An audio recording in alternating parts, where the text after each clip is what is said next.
Six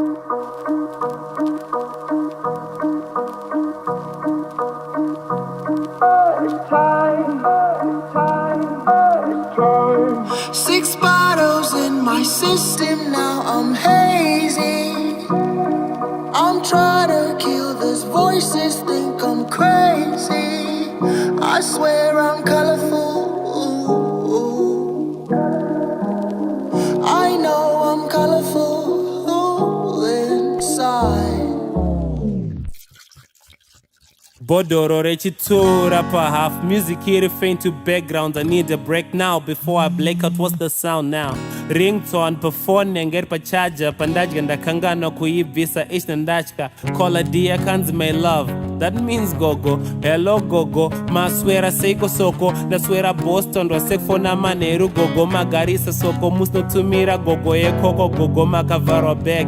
Ndakapa moms wani, tamba hangu ndakapiwa bandurwa dziwa fani. Anzur kutsukana nevanhu pamasai sai ndova nonditanga gogo. You remember pai pai bika tia urambe chwedzera shuga kuti inake dzise isapore. Mashoko aya ngakuvake sarambe chukunda muyedzo nekushandisa mazu mako ako akaropa fazo shandisa unyanzvi gogo madp sapa ndakwisa pa dp apa dp chimzukuru gogo picture pa apu pachene mzukuru mazuva angu mashoma sara gogo ansikuda kunzwa izvozvo mzukuru nyarara mama vako havasi kukudza zvakazara nsisina mazuva asi nchazorora ndichifara kwavimbisa ucharamba une moyo munyoro worambosekerera vakusengesa mutoro wondirangarira aika kasi wakuchema usacheme aiwa gogo mashoko ari kurema gogo hold on pane album randiri kutsikisa I wanna make you proud ndiri muchifuva nguva nenguva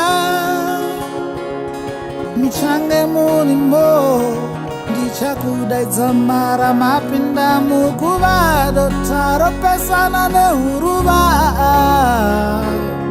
muchange